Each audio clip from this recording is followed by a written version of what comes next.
is VanCam. This is VanCam you waited for.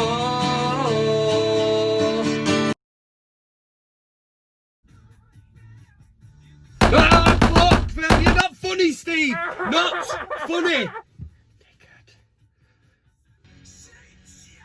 It was all a dream! I used to read Playboy magazine, cracking one off in the back of the limousine. How are you doing, everybody? It is Kev Ashford here, back in the saddle for another edition, your weekly edition. It's the Friday night, it's what gets the weekend started, innit? Well, that's what I like to think anyway. Yes, did I mention it's only the ManUtd VanCam? Visuals are off the scale. Hope everybody is doing well. Thank you, please. And before I get started, I want to say a big thank you to Robert Ingram and Dave Birtwhistle for last week's super chat contributions, beer tokens. Nice one, lads. Thank you very much. Went down an absolute treat and pissed it all up against the wall. That's what it's all about. That's how Kev rolls. Loads coming up this week. We're going to be looking back at back-to-back games against Brighton very briefly because it's in the past. We're going to be doing the big VanCam debate. We're looking at Juan Mata. Does he deserve to start against Spurs? You can have your say on that in the comment section. CockStroker of the week. Absolute weapons out there. We're going to be running through a top 6 all the way down to number 1. We're going to do tweet of the week. And if I've got time, we'll do a few of your comments. So hope everybody is well. Pin back the ears. Crack open the beers and get ready for another ManUtd VanCam. So back-to-back wins against Brighton, but it was the Premier League game that was really the interesting one. Now, from a Man United point of view, the performance was pretty shambolic, which is what we've come to expect so far this season. United look miles off the pace, but to win it in them circumstances, and don't get me wrong, Man United, I didn't even think deserved a point from the game, never mind a win. So to win it in them circumstances, the game finished 2-2.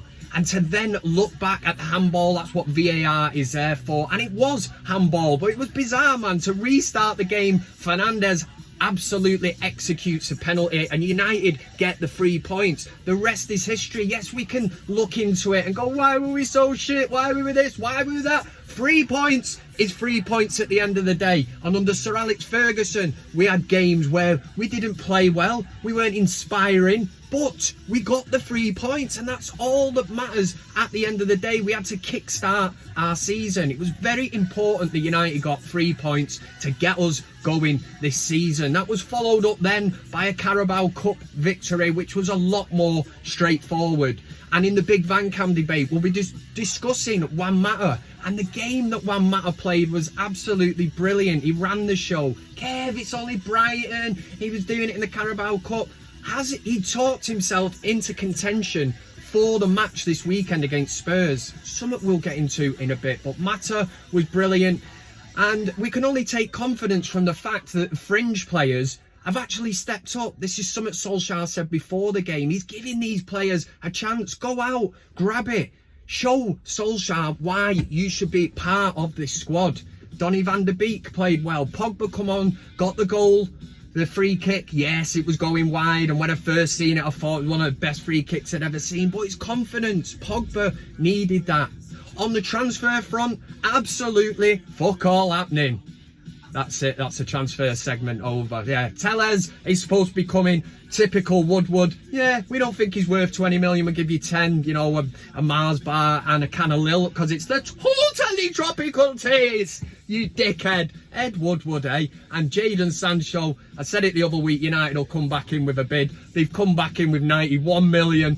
And of course, Dortmund are just going, it's 108, you weapon. And Ed Woodward's like, probably going to come back in now in 95 and they'll go, no, it's 108, you tool.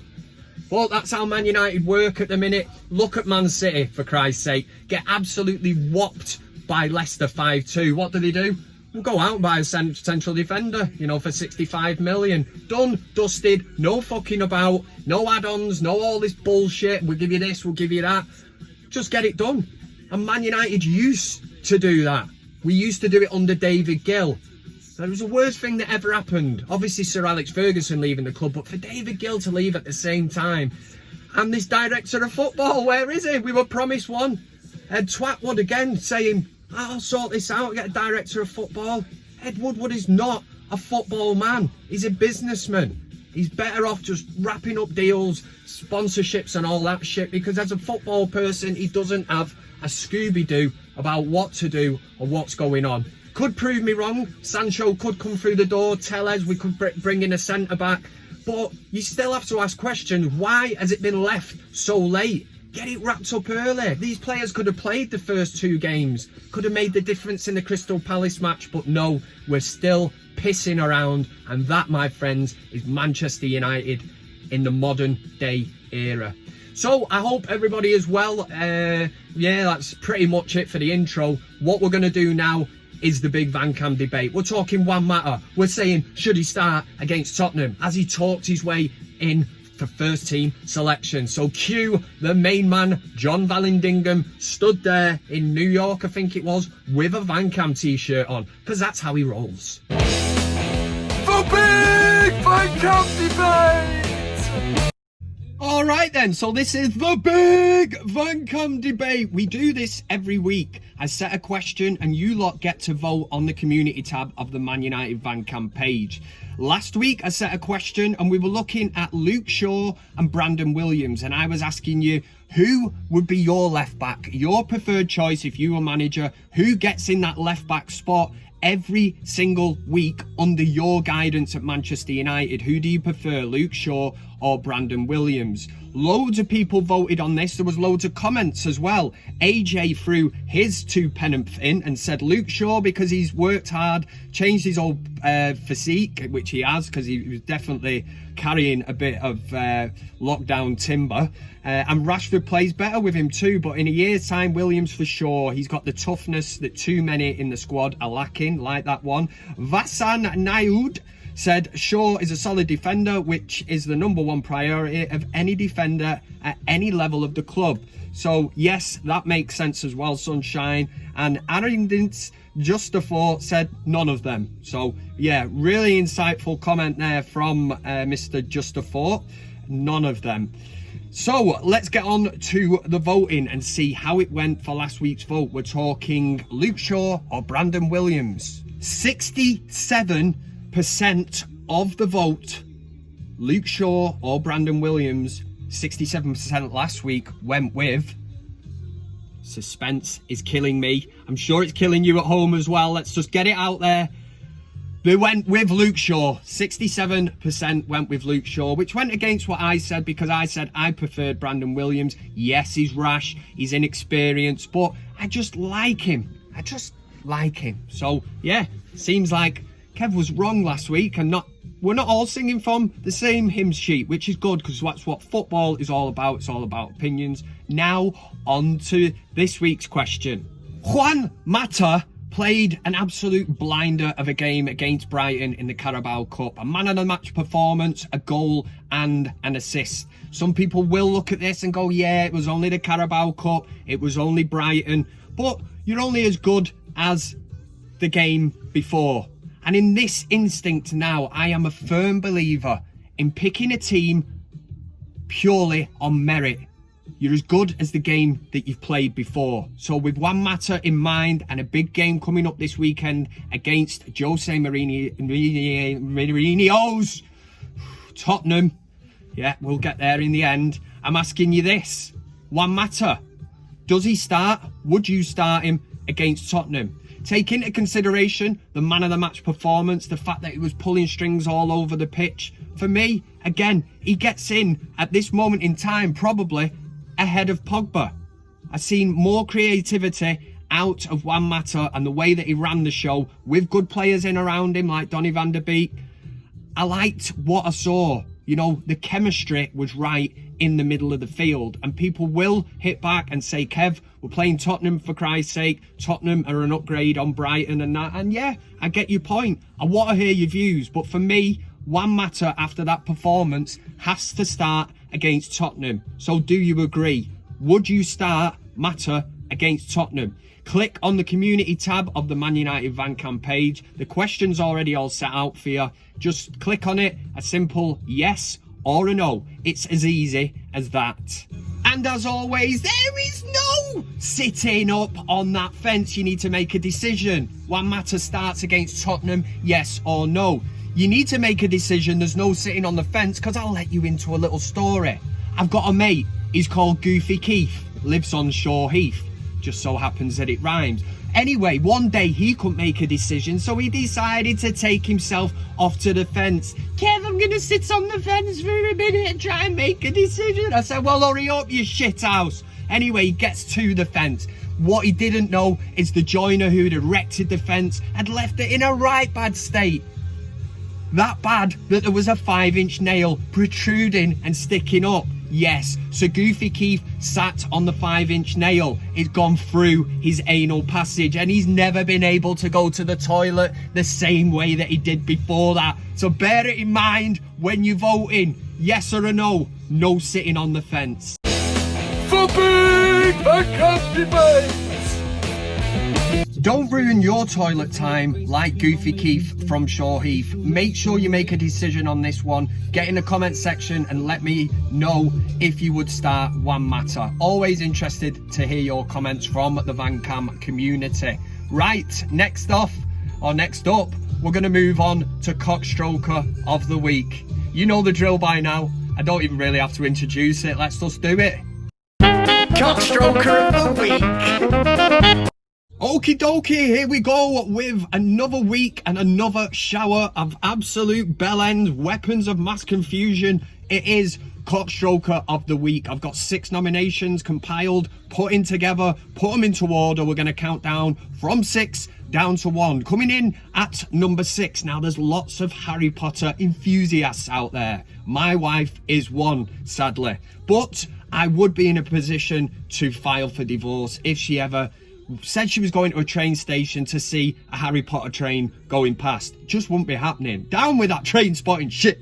But anyway, Affersley Reds Scots put on Twitter a blinding video of all the enthusiasts who had turned up in Scotland. Harry Potter train, the Hogwarts Express, whatever the fuck it is, man, was passing by at a certain time. So 2 hours, all these people had waited on a platform to see the great moment where a train goes past. Yeah, biblical, as Liam Gallagher would say. But there was a problem. If you were on the side that the train was passing, you got a good view. You got your 5 seconds of fame. You got a picture of it. If you were stood on the other platform, you got the 4:30 to Falkirk going past at exactly the same time. So you didn't really see anything.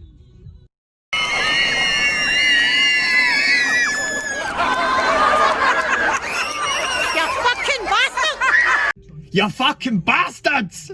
That sealed it for me at the end there. Absolute quality. That's what you get for spending 2 hours on a platform waiting to watch a train go past.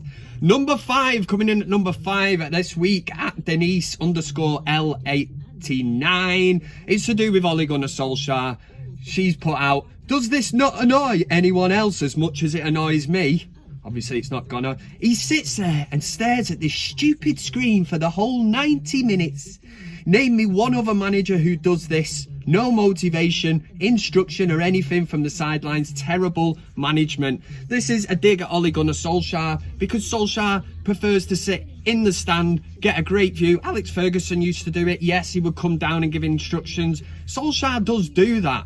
And these screens, there's that much bullshit with VAR and stuff going on. He's obviously just sat looking at it, analysing, yeah? Don't believe all the hype with these foreign coaches that come out and they're animated and that. They might be getting beat every week, but oh, they show passion because they're making an absolute tit of themselves on the sideline, all animations and all that. Jurgen Klopp shit.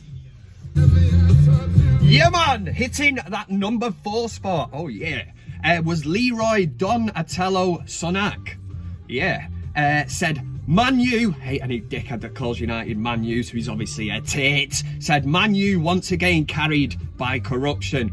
Funny how officials never seen the Harry Maguire grab and wrestling throw to blow for a foul and to rule out their equalising goal. Topped off with the referee blowing for full time in Fergie time, then restarting the game to give United a penalty.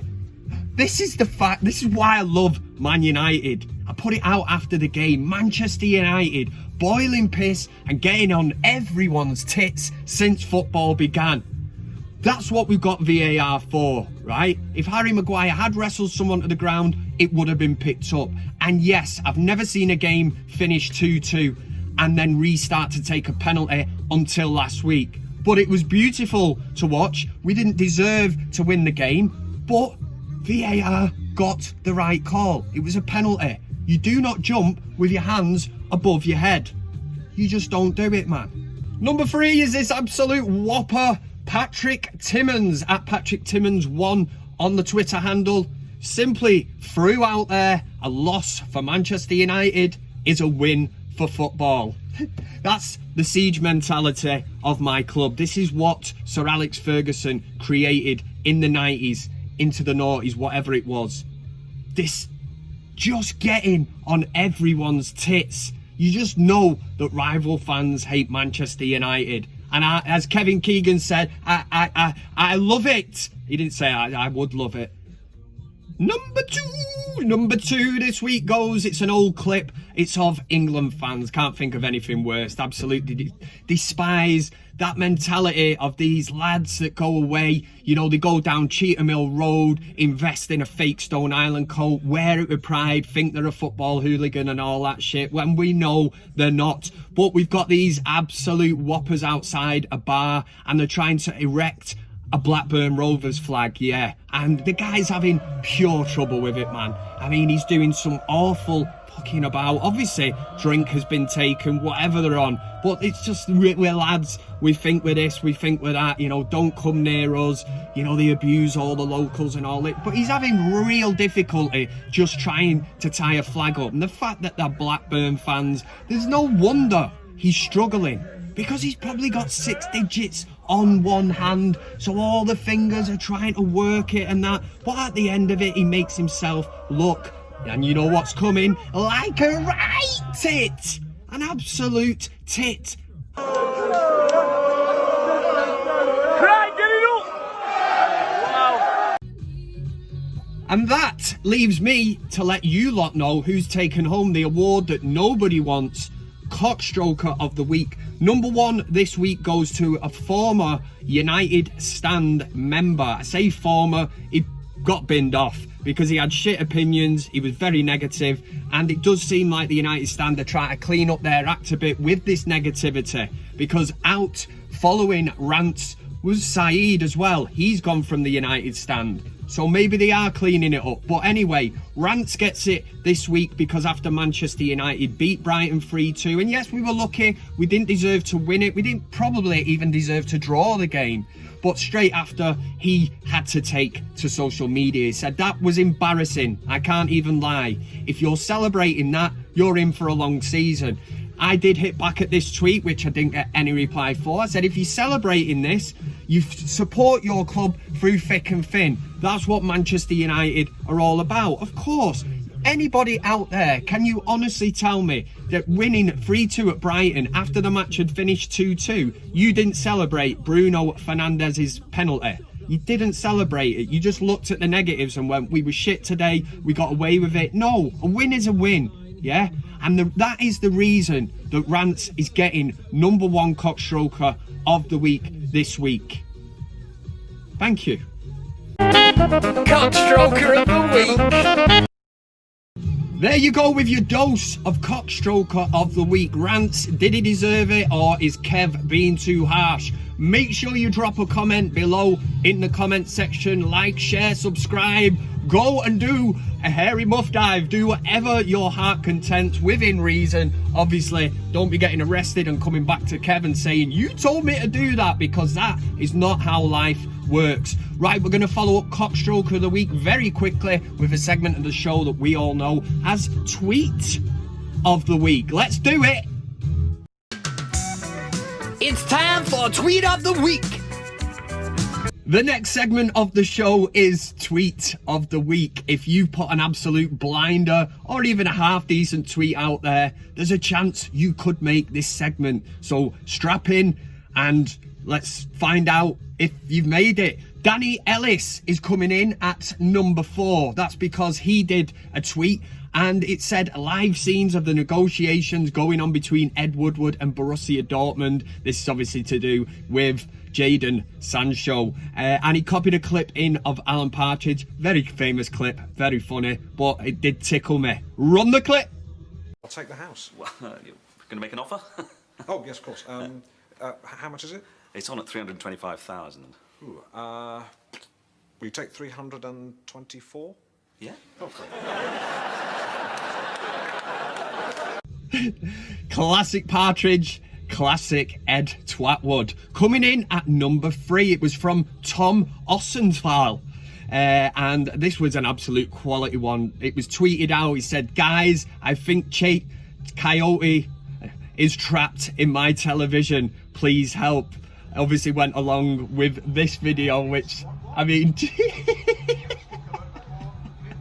I do like that one, man. It should have been tweet of the week. It's a strong category this week. Number 2 goes to somebody on Twitter called Steve, not that dickhead.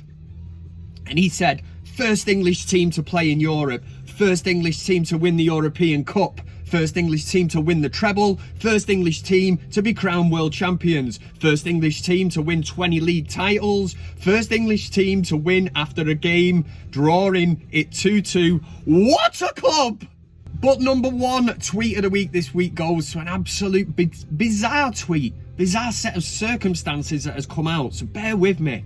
Dutch club FC Emmen have unveiled their new stadium entrance after agreeing a sponsorship deal with a sex toy company. So to get in to the club store or the main reception, you have to pass through a big set of legs. Be like Katie Price, that wasn't it? You know what I mean? Wizard sleeve, throwing a bowling ball down an alley and all that. But what I wouldn't put it past is Man United. I'd only said the other week as a joke. Remember I said about Dan's dildos and him getting in touch with Ed Woodward, and Woodward would be well up for it, man, putting the United badge on a dildo. And then we get this, and it's not even a joke, it's absolutely real. It's tweet of the week. That was tweet of the week. Ow! That was tweet of the week. If you want to send in anything or you want to copy me in a tweet of something and you just put tweet of the week simply, you will get the accreditation for it. Obviously, I'll have a look at it, and if it makes it, it's, you know what I mean, it's really a big deal because you get your name read out on ManUtd VanCam, and Kev is a kind of a big deal. I mean, I'm rocking over 3,000 subscribers, for Christ's sake. Right, we're going to do a real quick look at the VanCam Fantasy Football League. Things are getting very interesting. This will be very quick because if you're not in it, then it's of absolutely no use to you. Let's spin this very quickly. How bizarre! How bizarre! How bizarre! Right, so there's been no change at the top of the ManUtd Fantasy Football League. 50 Shades O'Shea, Rob O'Neill still rocking the top spot. His team, he's brought in Fernandez. He's had an absolute blinder again. Points all over the pitch, which is the finest of fair play to him. Last week's big mover and moving into second place, only 7 points behind Rob O'Neill. Is 20 times ManUtd, which is Gabriel Pandido, whatever, man. He's in second place, which is really good. And we need to look who is in the wooden spoon position. This might be a bit harsh because they might have joined the league a little bit later than everyone else, so they won't have the top points. But Dortmund 2.0, which is Jaya, is at the bottom on 37 points. Things are heating up. Make sure you make your changes. I know again what everyone's thinking. Kev, why didn't you mention where you were? You don't need to, that's why. I'm in 36th. How bizarre! How bizarre! How bizarre! Okay, so I am not going to have time to do your comments this week, but obviously drop in a comment. I'll have a look through them, and next week I will address the comment section and read out some of the best ones to hit the comment section. Yay! What am I doing? Also, make sure you're getting a score prediction. It's ManUtd against Tottenham this weekend, and we'll read out some of them. Let's see if we, you know what I mean, if there's a mystic Kev out there, somebody who can predict what's gonna happen. Do you know what I mean? All that leaves me to say is drink in moderation and don't do anything that I wouldn't do. I'm actually just listening to XFM at the minute. What's the story? Morning Glory today, Friday, 25 years old. Where did them years go? Done some bad things over them. I fucking don't fit over them years, I tell you. 25 years. Strange album, wasn't it, really, to follow up? You're never gonna better, definitely, maybe, like, but Noel Gallagher admitted that he was totally off his tits when he wrote it, and when you hear a song like She's Electric, it's clear to see that he was as high as a spaceman. Have a good one. Thank you very much for tuning in to this VanCam nonsense. I will be back next week between 7 and 8 o'clock. Just like to, you know, keep you all wondering what's going on. But listen, have a good one. Behave, work hard, and be nice to people around you. Shithouses. And for United, come on, United! Woo! I said your love, keep on lifting me higher and higher. Thanks very much for watching the video. You can also follow me on these other social media platforms. That's Twitter, Instagram, Facebook, and of course, plenty of fish. Oh yeah! Thanks to everybody who gets involved, comments, likes, shares, subscribes. Subscribing is the main thing. It costs you nothing, and why wouldn't you want to do it? This is ManUtd VanCam.